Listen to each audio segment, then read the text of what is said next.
দেবীর মন্দিরে পুজো দিলে ডিভোর্স পাক্কা। ভারতের এই রহস্যময় মন্দিরের কথা জানুন আজ।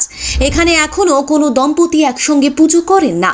বিচ্ছেদই যেন আশীর্বাদ হয়ে আসে এখানে। ভুলেও এই মন্দিরে কোনো দম্পতি একসঙ্গে পুজো দেন না, কারণ একবার পুজো দিলেই ঘটে যেতে পারে অনর্থ।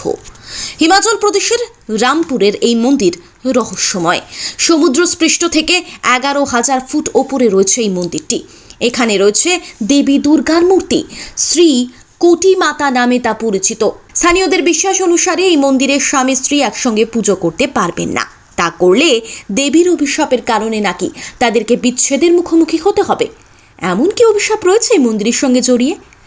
প্রাচীন লোকগাথা অনুযায়ী বলা হয়, ভগবান শিব একবার তার দুই পুত্র কার্তিক এবং গণেশকে মহাবিশ্ব প্রদক্ষিণ করতে বলেন।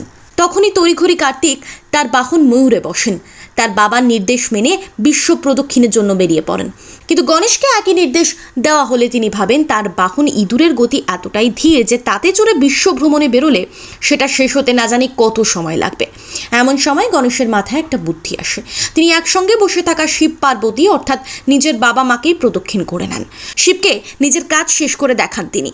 শিব অবাক হতেই গণেশ জানায়, গোটা বিশ্ব ব্রহ্মাণ্ড পিতা মাতার পায়ে বিদ্যমান, তাই তাদের প্রদক্ষিণ করা মানেই মহাবিশ্বকে প্রদক্ষিণ করার সমান। এই গল্প হয়তো অনেকেই জানেন, কিন্তু তারপর কি ঘটেছিল জানেন?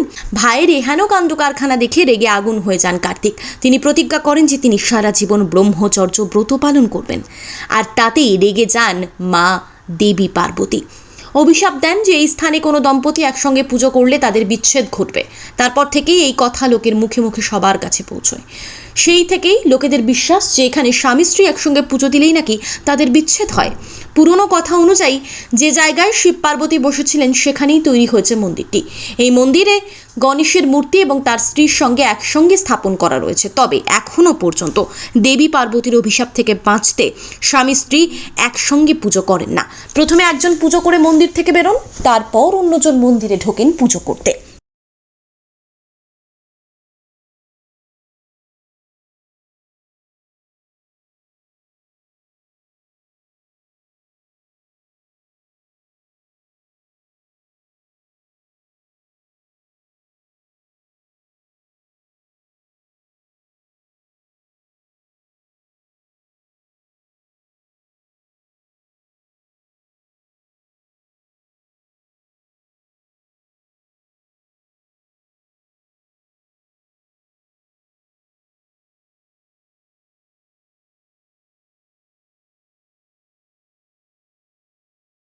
Bureau report, Bengal live.